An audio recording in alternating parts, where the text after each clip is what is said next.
প্রিয় দর্শক সবাইকে আমন্ত্রণ জানাচ্ছি আমাদের নিয়মিত আয়োজন আমরা সবাই রাজা অনুষ্ঠানে। এই আয়োজনে আপনাদের শুভেচ্ছা জানাচ্ছি আমি পিঙ্কি ছেত্রী। প্রিয় দর্শক, আমাদের এই আয়োজনে আজ উপস্থিত হয়েছে মার্কস অলরাউন্ডার 2010-এর মাধ্যমিক শাখার ফার্স্ট রানার আপ ঐন্দ্রিলা। সেই সাথে আছে সম্ভাবনাময় দুই বন্ধু অর্ণব ও মাহিয়া। কেমন আছো তোমরা? ভালো আছি। ভালো আছি। প্রথমেই চলে যাই ঐন্দ্রিলার কাছে। কেমন কাটছে তোমার ব্যস্ত সময়? ব্যস্ত সময় বলতে মার্কসের পরে অনেকটা সময় আমি কাটিয়ে এসেছি। আমি 2010-এ মার্কস অলরাউন্ডার করেছি, তখন থেকে এই পর্যন্ত চালিয়ে যাচ্ছি সবই, কিছুই বাদ দিইনি। আমার প্রথম যে চয়েস ছিল ওটা ছিল নাচ। আচ্ছা, নাচটাই করছি এখন খুব বেশি করে। আর তাছাড়া গান ওভাবে আমার শেখা হয়নি, কিন্তু আমার মা আমার ফ্যামিলি সবাই গানের। আচ্ছা, তো ওই জন্য আর কি প্র্যাকটিসটা আছে। আর শব্দ নাট্যগোষ্ঠীর সাথে আমি যুক্ত আছি, থিয়েটার করছি। স্টেজ শো করা হয়? হ্যাঁ, স্টেজ শো টিভিতে করছি। কেমন লাগে? নাচটা না আসলে করতে করতে এখন এমন হয়ে গেছে, আমি নাচ করছি তাও 18 বছর হয়ে গেল। তো করতে করতে ওটা না এখন স্টেজে উঠলে নতুন কিছু লাগে না। এখন মনে হয় যে না, ইউজ টু হয়ে গেছি যে নাচ করব, মানে ভয় একটা কাজ করে না এখন আর। আচ্ছা, তুমি তো মার্কসে ছিলে, তো তখনকার যে জার্নিটা তুমি পার করে এসছো কেমন ছিল? মানে তখনকার ফিলিংসটা একটু যদি আমাদের সাথে শেয়ার করো। আসলে মার্কস অলরাউন্ডারের প্রতিটি মুহূর্ত আমার কাছে খুব বেশি মেমোরেবল। আচ্ছা, আমি কখনো মানে এক্সপেক্ট করিনি যে আমি এত কিছু পাবো। গ্রুমারদের কাছ থেকে অনেক কিছু শিখতে পেরেছি, তাছাড়া আমার সাথে যারা ছিলেন ওদের কাছ থেকেও অনেক কিছু শিখেছি। অনেক ছোট ছিল, আমি তো মাধ্যমিক গ্রুপে ছিলাম, প্রাথমিক গ্রুপেও কিছু ছিল। ওরা গান গেতো, আমি দেখতাম যে ওদের মতোও তো আমি গান গাওয়ার চেষ্টা করতে পারি। আচ্ছা আচ্ছা, সব কিছু মিলিয়ে আমার মার্কসের জার্নিটা খুব বেশি মজার ছিল। আমরা কক্সবাজার গেছিলাম ঘুরতে, সবাই একসাথে অনেকগুলো দিন ছিলাম। এবং মজার কথা হচ্ছে, আমি প্রত্যেক বছর মার্কস শেষ করার পরে প্রত্যেক বছর ভাবি, এই মানে যেদিন আমাদের ফাইনাল হলো ওই দিনটা আসলে ভাবি, গল্প করি সবার সাথে, এই দিনে মার্কসের ফাইনাল হয়েছিল, এই সময় তো ওখানে দাঁড়িয়েছিলাম, এটা করেছিলাম। তো ওই দিনগুলো মনে হয় না খুব বেশি দূরে। আসলে মানে মনে পড়াটাই স্বাভাবিক। আচ্ছা, এখন তোমার মার্কসের জার্নিটা আমরা একটু চোখ বুলিয়ে আসি।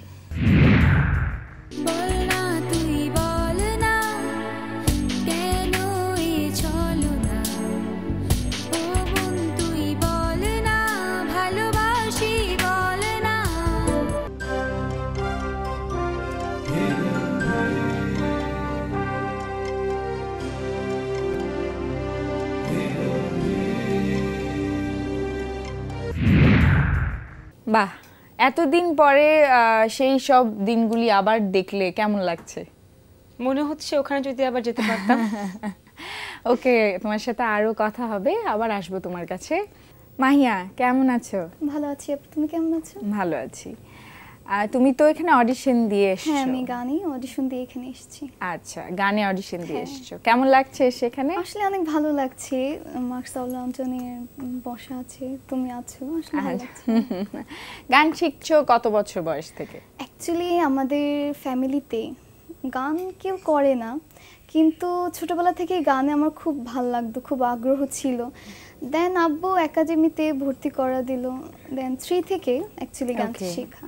ওকে, আচ্ছা, তুমি থাকছো কোথায় এখন? আমি পিরোজপুরে থাকছি। ওখানেই গান শিখছো? ওখানেই গান শেখা, ওখানেই পড়াশোনা এখন চলছে। আচ্ছা, তুমি গান করছো, বাসা থেকে সবাই সাপোর্ট করছে? হ্যাঁ, অবভিয়াসলি ফ্যামিলি সাপোর্টটা একটু না থাকলে সম্ভব হয় না। আর তার মধ্যে আমার বাবা অন্যতম, কারণ অ্যাকচুয়ালি সে সাপোর্টটা এত না করলে হয়তোবা এত কিছু হতো না। কারণ সে ছোটবেলা থেকে যে কোনো কম্পিটিশন হোক, ছোট বড় যে কোনো চ্যালেঞ্জ হোক, সে অলওয়েজ সাপোর্ট করে। দেন মাও অনেক সাপোর্ট করে। মানে বাসা থেকে কোনো সমস্যা হয় না সব সময়? হ্যাঁ, বাট আমার দাদি একটু নেগেটিভ, মানে দাদি পছন্দ করে না, বাট ফ্যামিলি মেম্বার সবাই খুব সাপোর্ট করে। আচ্ছা, আমরা আশা করব যে তোমার দাদিও তোমাকে একদিন না একদিন সেভাবে সাপোর্ট করে যাবে। ওকে মাহিয়া, তাহলে এই পর্যায়ে তোমার একটা পারফরমেন্স আমরা দেখে আসি, একটা গান শুনে আসি, কি বলো?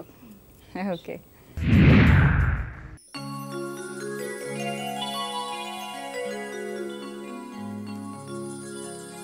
জান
তোমার কথায় কথা বলি পাখির গানের মতো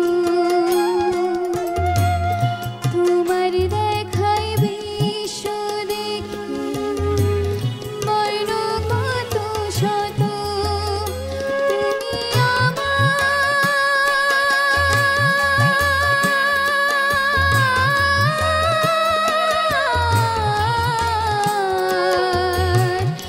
তুমি আমার খেলার পুতুল তুমি আমার খেলার পুতুল আমার পাশে থাকো মাগো আমার পাশে থাকো মাগো আকুল হয়ে আমায় তুমি ডাকো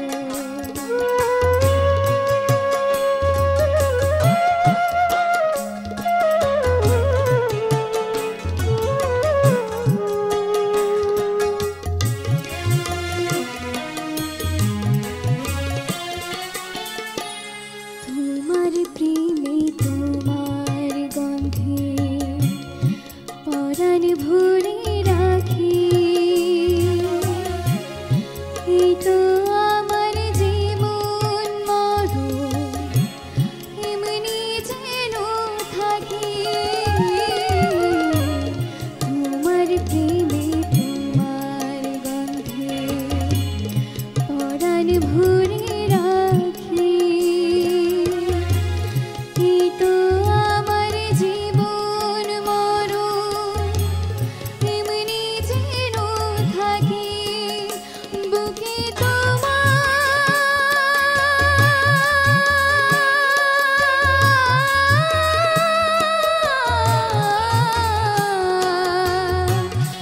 বুকে তোমার ঘুমিয়ে গেলে বুকে তোমার ঘুমিয়ে গেলে জাগিয়ে দিও না গো মাগো জাগিয়ে দিও না গো মাগো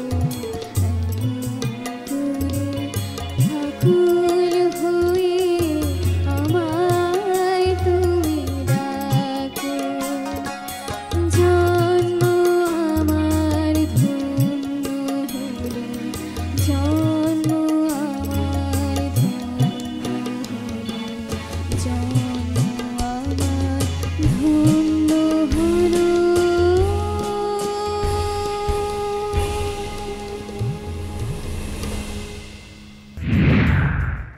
বাহ, আমার অনেক ভালো লেগেছে। তোমাদের কেমন লেগেছে? ভালো। তুমি দেশের গান আমরা শুনলাম মাহিয়া, তুমি গাইলে। তো এখন দেখা যায় সচরাচর যে ছোট ছোট বাচ্চারা বা তোমাদের মতো এই যে যারা আছে তারাই দেশের গান বা রবীন্দ্রসঙ্গীত, নজরুল সঙ্গীত গান শিখতে গেলে সঙ্গে সঙ্গে বলে আমি আধুনিক গান শিখবো।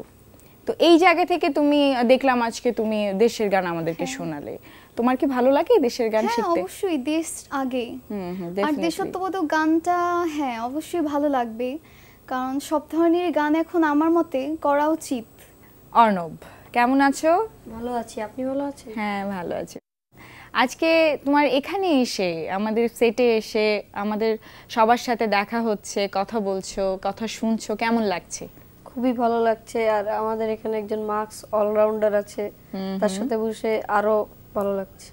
আচ্ছা, আজকে তোমার সাথে কে এসছেন এখানে? আজকে আমার সাথে আমার মা আসছে। আচ্ছা, সব সময় মা তোমাকে নিয়ে যান হ্যাঁ, এরকম? মা আমাকে একটু বেশি সাপোর্ট করে, মানে সব জায়গায় আমাকে মা নিয়ে যাওয়ার চেষ্টা করে সবসময়। আচ্ছা, আর বাবা? বাবাও করে, কিন্তু বাবা সময় পান না বলে। আচ্ছা, তুমি থাকছো কোথায়? আমি ঢাকায় থাকি, মিরপুর কাজীপাড়ায়। আচ্ছা, তুমি আজকে এখানে যে এসছো অডিশন দিয়ে এসছো, রাইট?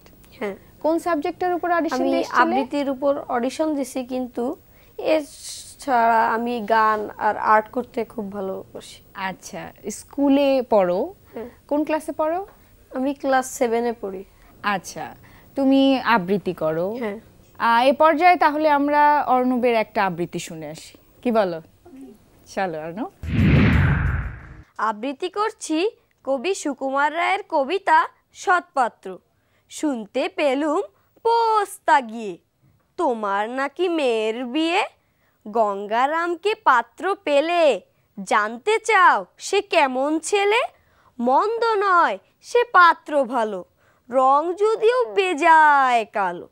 তার উপরে মুখের গঠন অনেকটা ঠিক পেঁচার মতন। বিদ্যে বুদ্ধি বলছি মশাই, ধন্যী ছেলের অধ্যাবসায়। 19টি বার মেট্রিকে সে ঘায়েল হয়ে থামল শেষে। বিষয় আশয় গরিব বেজায়, কষ্টে সৃষ্টে দিন চলে যায়। মানুষ তো নয় ভাইগুলো তার, একটা পাগল একটা গোয়ার। আর একটি সে তৈরি ছেলে, জাল করে নোট গেছেন জেলে। কনিষ্ঠটি তবলা বাজায়, যাত্রা দলে 5 টাকা পায়। গঙ্গারাম তো কেবল ভোগে পিলের জ্বর আর পাণ্ডু রোগে। কিন্তু তারা উচ্চ ঘর, কংসরাজের বংশধর। শ্যামলাহেড়ি বনগ্রামের কি যেন হয় গঙ্গারামের। যাই হোক এবার পাত্র পেলে, এমন কি আর মন্দ ছেলে। থ্যাংক ইউ অর্ণব, অনেক ভালো লেগেছে। ঐন্দ্রিলা, চলে আসি তোমার কাছে। আমাদের সবারই নিজ নিজ জায়গা থেকে কেউ না কেউ আইডল আছেন। সেই জায়গা থেকে মানে কাকে দেখে আজকে তুমি মানে নাচের দিকে অগ্রসর হয়েছো, যে তোমার এই জায়গাটা পছন্দ? আমি আসলে নাচ করি খুব ছোটবেলা থেকে। আমার প্রথম নাচের গুরু হচ্ছে মিস উম্মে তাহমিনা। ওকে। তো ওনার কাছে আমার প্রথমে হাতে খড়ি, তারপর আমি নাচ করছি, এখনো করছি অনেক বোসের কাছে। আর ক্লাসিক্যালটা করছি আমি, ভরতনাট্যম শিখি কস্তুরী মুখার্জির কাছে। আমার কাছে আইডিয়াল এই দুজনই। আমি যখন তাদের নাচ দেখি আমি ভাবি যে স্যার এটা করছে বা মিস ওটা করছে, আমি একটু ট্রাই করি না এইভাবে করার, বা তারা এইভাবে করছে, আমি যদি আমার স্টাইলটা ফুল একটু স্যারদের মতো করে দেখি কেমন লাগবে। তো আমার কাছে আমার স্যার ম্যাডাম দুজনই আমার আইডিয়াল। মাহিয়া, যে প্রশ্নটা আমি ঐন্দ্রিলাকে করেছিলাম সেটা আবারও তোমাকে করছি। তুমি গান করছো, হ্যাঁ, সেই জায়গা থেকে কার গান তোমার সবচেয়ে বেশি ভালো লাগে? মূলত যারাই শিল্পী, যারাই আজকে সাকসেস হয়েছে, তারাই আমার কাছে আইডল আমি মনে করি। কারণ শেখার কোনো শেষ নেই। বিশেষ করে সাবিনা ইয়াসমিন ম্যামের গানগুলো আমার বেশি ভালো লাগে, তার গানগুলো বেশি ফলো করা হয়। হ্যাঁ, তাকে আমি আইডল মনে করি আমার। আচ্ছা আচ্ছা, মানে তার সূত্র ধরেই তাকে দেখেই শিখছো, হ্যাঁ, এখন পর্যন্ত করে যাচ্ছ। ঠিক আছে, এখন অর্ণবের কাছে সেম কোশ্চেন। তোমার জায়গা থেকে তুমি কাকে তোমার আইডল মনে করো? আমি ছোটবেলা থেকেই মার কাছে কবিতা শিখে এসেছি, তাই আমি কবিতার মধ্যে আমার মাকেই বেশি আইডল মনে করি। আচ্ছা। আর গানে তো যে সকল গায়ক আছে আমি তাদের গান গাই, তাদের আইডল মনে করি। আচ্ছা, বাহ, তোমার মাকে অনেক ধন্যবাদ তোমাকে সাপোর্ট করে যাচ্ছেন এর জন্য। আবার চলে যাই ঐন্দ্রিলার কাছে। ঐন্দ্রিলা, তুমি একাধারে স্টেজ শো করে যাচ্ছ, নৃত্যের উপরে তোমার অ্যাটেনশনটা বেশি। এ পর্যায়ে আমরা ঐন্দ্রিলার একটা নৃত্য দেখে আসি, কি বলো? ওকে।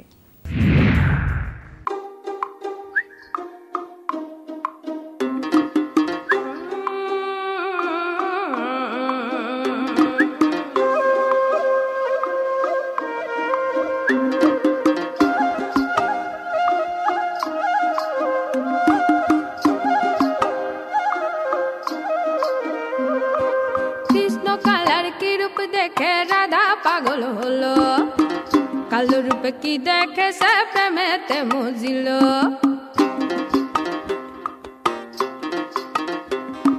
কৃষ্ণ কালার কি রূপ দেখে রাধা পাগল হলো, কালো রূপে কি দেখে সে প্রেমেতে মজিল। কৃষ্ণ কালার কি রূপ দেখে রাধা পাগল হলো, কালো রূপে কি দেখে সে প্রেমেতে মজিল।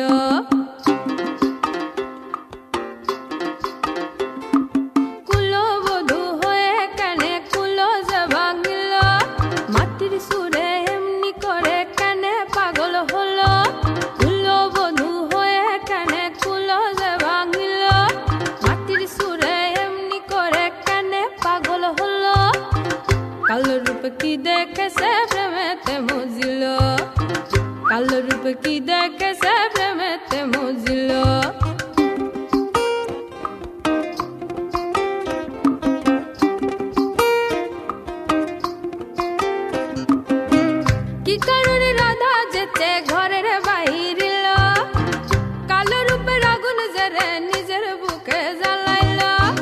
কি কারণে রাধা যেসে ঘরের বাহির হলো, কালো রূপের আগুন জেলে নিজের বুকে জ্বালাইলো, কালো রূপে কি দেখে সে প্রেমেতে মজিল, কালো রূপে কি দেখে সে প্রেমেতে মজিল।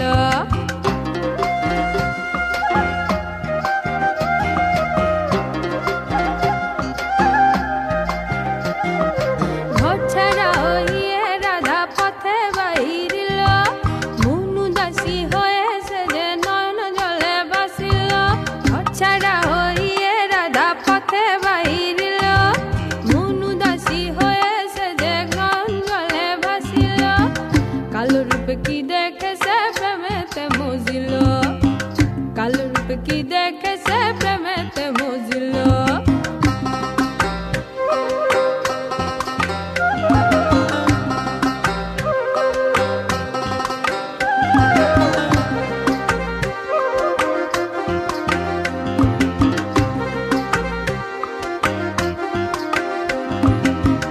পোড়া মুখের গতি নাই রে সর্বনাশ ডাকিল, সাত করেছে কৃষ্ণ কালার প্রেমের ফাঁদে পড়িল, পোড়ার মুখের গতি নাই রে সর্বনাশ ডাকিল, সাত করেছে কৃষ্ণ কালার প্রেমের ফাঁদে পড়িল, কালো রূপে কি দেখে সে প্রেমেতে মজিল, কালো রূপে কি দেখে সে প্রেমেতে মজিল, কৃষ্ণ কালার কি রূপ দেখে রাধা পাগল হলো, কালো রূপে কি দেখে সে প্রেমেতে মজিল, কালো রূপে কি দেখে সে প্রেমেতে মজিল, কালো রূপে কি দেখে সে প্রেমেতে মজিল। বাহ, চমৎকার ইন্দ্রিলা, আমার অনেক পছন্দ হয়েছে। তোমাদের কেমন লেগেছে? অনেক ভালো আপু, লেগেছে। সত্যি খুব ভালো নাচ করে। অনেক কিউট লাগছিল তোমাকে Thank দেখতে। you. আজকে আমাদের স্টুডিওতে এসে তোমাদের তিনজনকে সময় দেওয়ার জন্য অসংখ্য ধন্যবাদ জানাচ্ছি। তোমাকেও অনেক ধন্যবাদ। Thank you. আর খুব ভালো লাগছে আজকে এখানে এসে, মার্কস অলরাউন্ডারের অনেক কথা মনে পড়ে গেল। আর আমি সবাইকে একটা কথাই বলতে চাই যে এক্সট্রা কারিকুলাম অ্যাক্টিভিটিস সবাই পারে না, পড়াশোনার গুরুত্ব অবশ্যই আছে, কিন্তু এক্সট্রা কারিকুলাম অ্যাক্টিভিটিস সবার করা উচিত, পড়াশোনা হ্যাম্পার করে না। ডেফিনেটলি। Thank you Indrila. আপনাকে অনেক ধন্যবাদ, আর এই এনটিভিকে অনেক ধন্যবাদ আমাকে এখানে ডাকার জন্য। অনেক অনেক শুভকামনা রইল তোমার জন্য। মাহিয়া? আপু তোমাকে অনেক অনেক ধন্যবাদ, এবং এনটিভিরকেও অনেক ধন্যবাদ এত সুন্দর একটা প্রোগ্রাম অর্গানাইজ করার জন্য। Thank you. তোমাদের সবাইকে আবারও ধন্যবাদ জানাচ্ছি, সেই সাথে দর্শক আপনাদেরকেও। আজ এ পর্যন্ত, আগামীতে দেখা হবে আবারও একই সময়ে একই চ্যানেলে। দেশীয় সংস্কৃতি লালনে এগিয়ে আসুন। আবারও সবাইকে ধন্যবাদ।